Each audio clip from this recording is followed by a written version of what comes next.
بے نظیر سے کرتے ہیں پہلا سوال. بے نظیر، ٹرمپ نے گزشتہ روز ایک پوسٹ شیئر کی جس میں بھارت اور چین کو ہیل ہول جہنم قرار دیا گیا.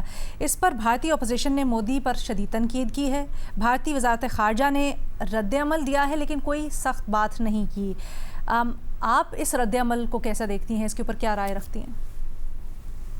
علینا، پہلے تو یہ جو پوسٹ تھی یہ ایک وائٹ سپریمسسٹ ہیں امریکہ میں، ان کی طرف سے یہ اس قسم کی پوسٹ 4 پیجز کی تھی جو ڈونلڈ ٹرمپ نے پھر شیئر کی، جو ویری کلیئرلی بڑی ریسسٹ اور اینٹی امیگرنٹ قسم کی پوسٹ ہے. ویسے تو ہمیں پتہ ہے کہ ڈونلڈ ٹرمپ بھی جو ہیں وہ اس قسم کے ریسسٹ خیالات رکھتے ہیں. ہم نے سنا ہے صومالیہ کے امیگرنٹس کے بارے میں انہوں نے کیا کہا تھا، افریقن ممالک کے بارے میں کیا کہا تھا.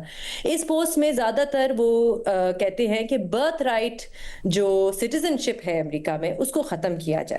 اور وہ پہلے بھی ڈونلڈ ٹرمپ کا یہی ارادہ تھا جب وہ پہلے بھی امریکہ کے صدر بنے تھے کہ یہ جو اجازت ہم نے دی ہوئی ہے چائنا سے، رشیا سے، بھارت سے، امیر فیملیاں آتی ہیں، بچے کرتے ہیں امریکہ میں، ان کو اسی وقت سٹیزن شپ مل جاتی ہے، اسے ختم کیا جائے. لیکن یہ اس وقت نہیں ہوا.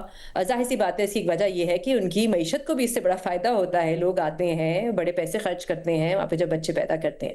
اس کے علاوہ اس پوسٹ میں خاص طور پہ چائنا اور انڈیا کو ٹارگٹ کیا گیا. اچھا، انڈین امیگرینٹس ہم نے دیکھا ہے کہ بار بار ان کو امریکہ میں ٹارگٹ کیا جاتا ہے جب سے یہ نئی حکومت آئی ہے امریکہ میں.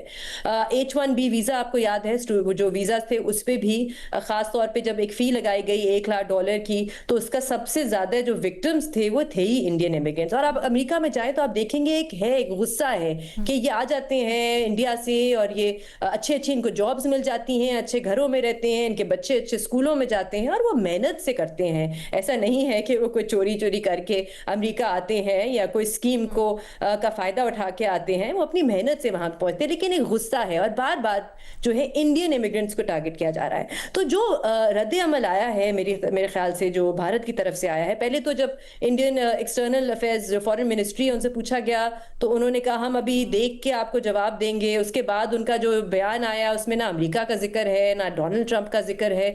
تو میرے خیال سے اس قسم کے جو ریسسٹ جو بیانات ہیں جو نفرت پھیلاتے ہیں ایک پورے ملک اور ان کے لوگوں کے خلاف، اس پہ بہت سخت رد عمل آنا چاہیے. اور میرے خیال سے جو کانگریس کی طرف سے تنقید کی جا رہی ہے وہ بالکل درست ہے.